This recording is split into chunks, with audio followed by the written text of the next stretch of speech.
He's the first president in the modern era to take waste, fraud, and abuse as seriously as it needs to, given the gravity of its impact on our economy, on the rule of law, and and just the morality of just stealing money from taxpayers and throwing it out the window.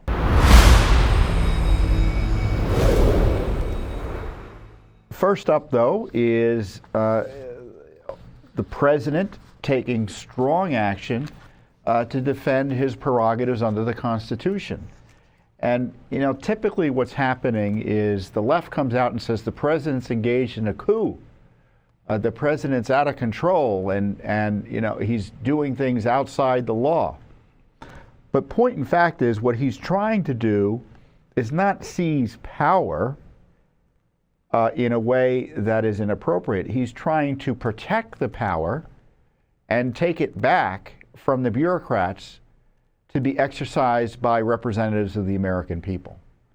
And there's a whole series of agencies here in the D.C. that have been installed over the years, for instance, so-called independent agencies. And these agencies have restrictions on the president in terms of the hiring and firing and basically the running of the agencies in a way that has long been controversial and, despite prior Supreme Court rulings, contrary to the very notion of a unitary executive under the Constitution. The executive power of the president, I think I'm quoting it directly, is vested in the president, the chief executive. And that means having the ability to hire and fire staff. And not only that, but to run the government and the agencies the American people have solely designated him with the power to do. And Stephen Miller, who is, we've worked with Stephen for many years, back even when he was in the Senate, smart man. Left hates him because he's effective and smart and understands what the battles are about. And he really dinged the media the other day in terms of explaining to them, as he says, giving them a civics lesson on the Constitution of the United States. Let's play that Stephen Miller video. It is true that many of the people in this room for 4 years failed to cover the fact that Joe Biden was mentally incompetent and was not running the country. It is also true that many people in this room who have used this talking point that Elon is not elected fail to understand how government works. So I'm glad for the opportunity for a brief civics lesson. A president is elected by the whole American people. He's the only official in the entire government that is elected by the entire nation, right? Judges are appointed, members of Congress are elected at the district or state level, just one man. And the Constitution, Article 2, has a clause known as the vesting clause, and it says the executive power shall be vested in a president, singular. The whole will of democracy is imbued into the elected president. That president then appoints staff to then impose that democratic will onto the government. The threat to democracy, indeed the existential threat to democracy, is the unelected bureaucracy of lifetime tenured civil servants who believe they answer to no one, who believe they can do whatever they want without consequence, who believe they can set their own agenda no matter what Americans vote for. So Americans vote for radical FBI reform, and FBI agents say they don't want to change. Or Americans vote for radical reform on our energy policies, but EPA bureaucrats say they don't want to change. Or Americans vote to end DEI, racist DEI policies, and lawyers at the Department of Justice say they don't want to change. What President Trump is doing is he is removing federal bureaucrats who are defying democracy by failing to implement his lawful orders, which are the will of the whole American people. Yeah, we are a constitutional republic, and we pick the president through democratic means. And the deep state and their allies in the radical left media, too many Democrats don't care about it, even though they acknowledge there's all sorts of waste, fraud, and abuse, are defenders of the swamp. As I've often said, the swamp here in D.C., the D.C. swamp has many, many park rangers. And they are out in full force. It's been super cold here in Washington, D.C. But I got to hand it to them. The weather isn't keeping them away. These lefties are out there trying to agitate against democratic control of the administrative state. Let's go through a few videos here. I'm going to try out a new chant for you, all right? How about this one? Hey, hey, RFK, hands off the FDA. Hey, hey, RFK, hands Look, these leftists, these Democrats don't want the federal government agencies, the deep state agencies like the FDA, to be accountable to the American people, especially their elected President of the United States and his appointee, RFK. And then we have the governor of Illinois, one of the most corrupt states politically in the nation, again, inciting violence against President Trump. I do not invoke the specter of Nazis lightly, but I know the history intimately and have spent more time than probably anyone in this room with people who survived the Holocaust. Here's what I've learned. The root that tears apart your house's foundation begins as a seed of distrust and hate and blame. The seed that grew into a dictatorship in Europe a lifetime ago didn't arrive overnight. It started with everyday Germans mad about...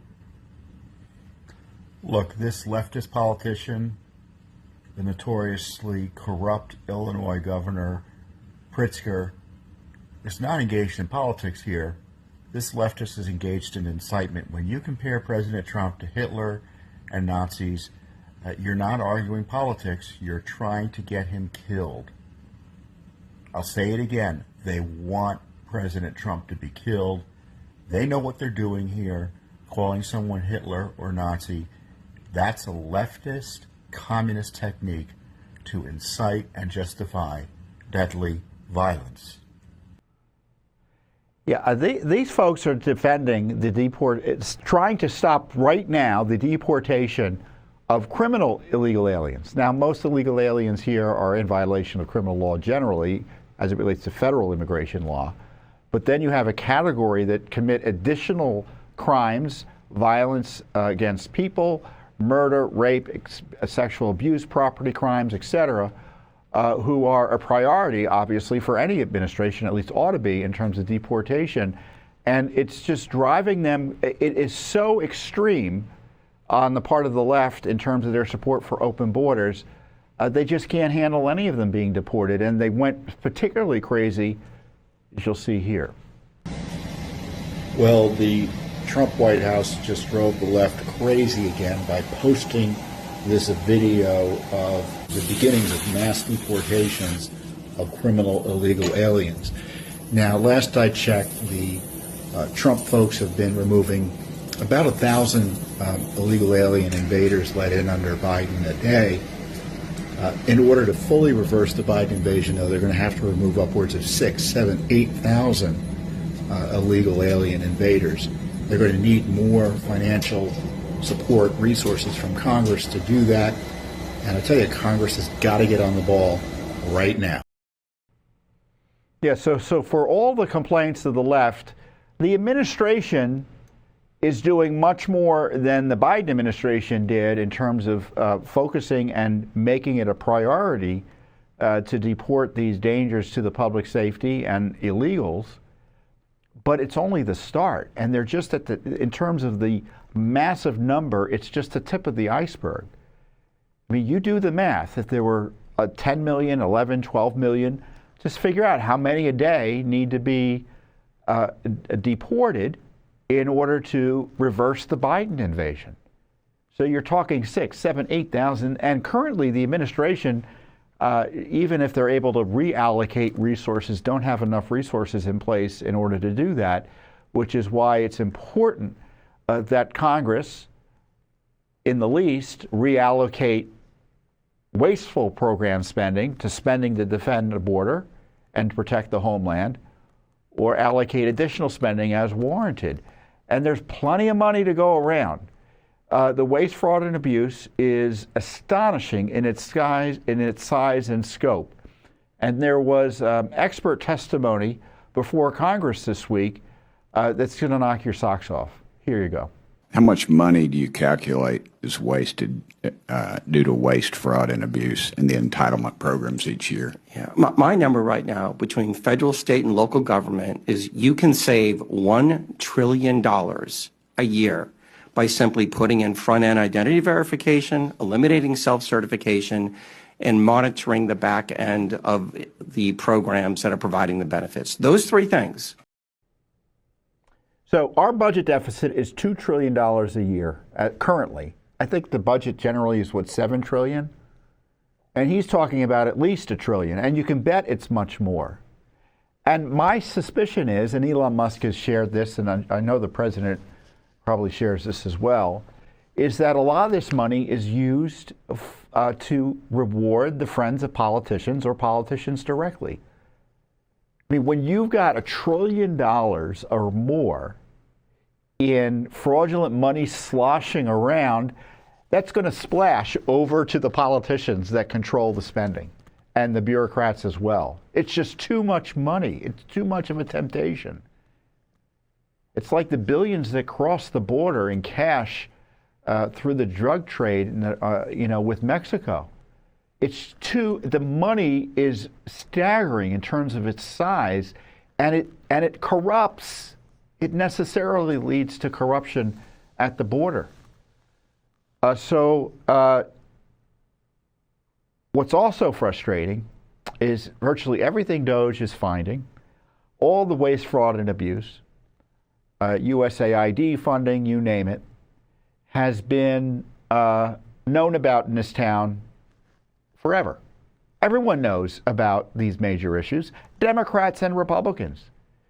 Administration after administration, some seriously, some not too seriously, at least pretend to take steps to address waste, fraud, and abuse. And they generally know where the big issues are. But nothing's been done until this president's come back, President Trump. That's the reality of it. He's the first president in the modern era to take waste, fraud, and abuse as seriously as it needs to, given the gravity of its impact on our economy, on the rule of law, and and just the morality of just stealing money from taxpayers and throwing it out the window. So the idea that we can't get this done is malarkey, because it's not a secret. They all know where the bodies are buried in terms of waste, fraud, and abuse. And what's wonderful about what President Trump is doing through DOJ with the help of Elon Musk, and it shows you how important not mass movements are, but just like individual leadership. Because you could have a Republican in office who just does what Republicans typically do in office, manage the decline of the country a little bit so that it doesn't decline as quickly as it would under their political opposition. I mean, that's that's the charitable way of putting it sometimes. And Trump is obviously not going to accept what passes for everyday business here in Washington, D.C., even from the Republican point of view. And as I noted in one of the videos, Congress has got to get on the ball. Now, the good news is Congress seems to be moving ahead with some of these budgetary and they call it reconciliation. I don't want to get into a congressional budget discussion, other than to say they are on paper at least committed to saving $1.5 trillion over the next 10 years. At least the House budget process is thus far. Now, is it enough? No. But prior to that, the information I was receiving from reliable sources on the Hill is they couldn't even agree on $10 billion in cuts. And now, in the least, it's going to be $200 billion in cuts per year. And if you're watching from home, on the technical side of that, you want the cuts to be front-loaded, because when you say $1.2 trillion in cuts over 10 years, you're basically saying that's never going to happen. I mean, how is this Congress going to police what's cut in a Congress 10 years from now? It's very difficult to do, to put it mildly. So that's why the cuts need to be front-loaded so they get done in these first 2 years. I mean, we're broke, America. We're broke. It's not a matter of if. It's a matter of when our economy collapses because of our government debt and the attendant consequences. I mean, we talk about banana republics, and we are a banana republic, or at least have been, with the political lawfare of the Biden gang and his allies in Democratic Party offices or political offices, like in the Fulton County in New York, et cetera, targeting Trump and other American citizens all throughout the land. But you can be a banana republic, too, in how you spend and waste government money. I mean, and as Americans, right, we all talk about third world governments that are notorious for corruption. What third world government has $1 trillion annually in fraud? We are third world in terms of our spending corruption. I did tell you that, dear citizens, but that's how awful things are. And with that massive spending comes massive secrecy. It's necessary to protect the spending because they don't want the truth to come out. That's why they're so desperate to keep Elon Musk out of these agencies, or specifically President Trump's staff people out of these agencies who want to ask questions about how the money's spent. Or even ask questions of, well, can we spend it more efficiently, in the sense of, well, literally, how much does it cost to get the money out the door? They don't even want to answer those questions. So this is a unique opportunity. And, my concern is, and I don't want to belabor the point because I'm always bashing Congress, but Congress has the power of the purse. They're ultimately responsible for all this money sloshing around that the president's trying to clean up. And as far as I'm concerned, the president's way down the field in terms of effective governance and reform. And Congress is still in the backfield, standing around watching the play action go on. I don't know if that metaphor, if I kept the metaphor working there, but you know what I mean. So Congress has got, now they are taking steps to accelerate it. I think they're beginning to get the feeling that, we need to act quickly. Inflation's way too high still. Inflation is high for a variety of reasons. Too much government spending requires printing more money, which also decreases the value of the dollar, inflates prices. Government regulations that President Trump is trying to curtail causes needless expense in the operations of business and the economy, contributes to the increase in prices. You curtail both, you address inflation. And if you appear to curtail both, even before you even get to the actual numbers have a significant impact, you can begin to curtail inflation because people start discounting, and they see things are working and they begin discounting the prices because they see the economy is going to be on the uptick in the sense of growth without the resulting inflation. So I don't mean to give you an economics lesson, but the left likes inflation because it's one way to fund government spending in addition to taxation. Milton Friedman famously said, inflation is taxation without legislation.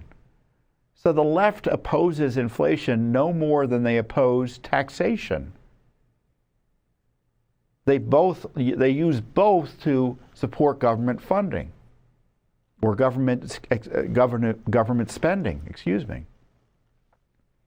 I guess it works both ways, right? But inflation allows more revenue to come into the government to support the outrageous spending, just the way taxes do. Now, the political trick is that the left doesn't, they're trying to figure out how much inflation is too much inflation, just like how many taxes are too much taxes. So that's what Trump is running against or fighting against. And he's facing hostile judges. There's a phalanx of hostile judges who hate his guts, trying to subvert what is the lawful exercise of his power. And the president's been trying to fight back in the courts, his Justice Department, which still isn't fully staffed, or at least staffed with permanent folks yet, took at least one key step to fight back in the Supreme Court on a real abusive lower court decision that prevented the president not only from removing a staff person or an official who nominally reports to him, constitutionally should report to him, but the judge put the guy back in and told the president he had to follow his orders, essentially. That he couldn't question anything he did, in the sense that, you know, he couldn't overturn him, he couldn't fire him no matter what he did. Does that sound to you like a democracy, or is that something else? Thanks for watching. Don't forget to hit that subscribe button and like our video down below.